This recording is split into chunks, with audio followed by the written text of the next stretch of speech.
아동학대 전문 로펌 대표 조기현 변호사입니다. 야한 책을 본다라고 교사가 학생에게 소중을 하고 학생이 결국 자살을 한 사건이 있는데, 그 사건에서 교사가 정서적 아동학대로 기소됐고 결국 대법원까지 사건이 가서 징역 10월에 집행유예 2년을 선고받고 사건이 끝나게 됩니다. 이 사건에서 사실 독서 시간에 학생이 라이트 노벨을 봐요. 근데 이 라이트 노벨이 사실 아주 선정적인 야설 같은 게 아니잖아요. 거기 있는 사파가 조금 야한 게 있어요.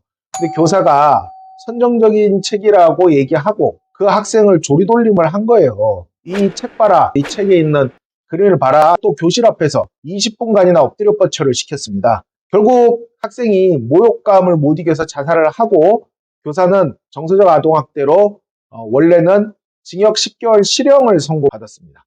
교사가 대법원까지 상고해서 결국은 징역 10개월에 집행유예 2년으로 끝났지만 정서적 아동학대 유죄가 나왔어요. 저는 이 교사의 행위가 사실 잘못된 행위라고 생각을 합니다. 저는 주로 이제 선생님들의 편이지만 또 피해자 대리도 많이 하고 변호사라는 입장상 양쪽 대리를 다 하게 되는데, 피해 아동이 좀 안타까운 사건이에요. 야한 책도 아니었고 야한 책을 본다고 엎드려 뻗쳐를 시키고, 차라리 이 교사가 본인의 잘못을 인정하고 아동학대 전문 변호사를 선임을 했다면 이런 징역형이라는 무거운 처벌로 교사의 직까지 잃게 되는 일은 없었을 수도 있어요. 피해 아동의 안타까움을 이해하고 대신 교사 입장에서는 반성하고 사죄하는 모습을 보여서 아동보호 사건으로 끌고 갔다면 피해 학생 측도 위로가 되었을 것이고 교사도 그 측을 잃지 않는 일이 있었을 수도 있어요. 교사는 끝까지 무죄 주장을 했고 결국 유죄 판결로 사건이 마무리가 된 거죠. 교사가 핵심적으로 주장했던 것은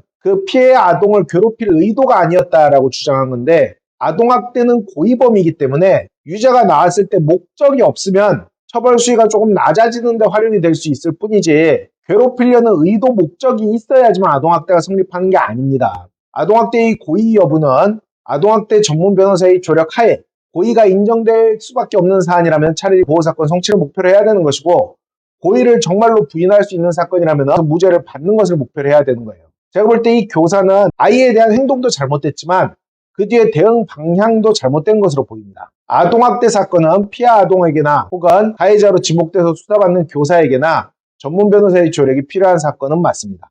아동학대 전문 로펌 대한중앙 조기현 변호사였습니다.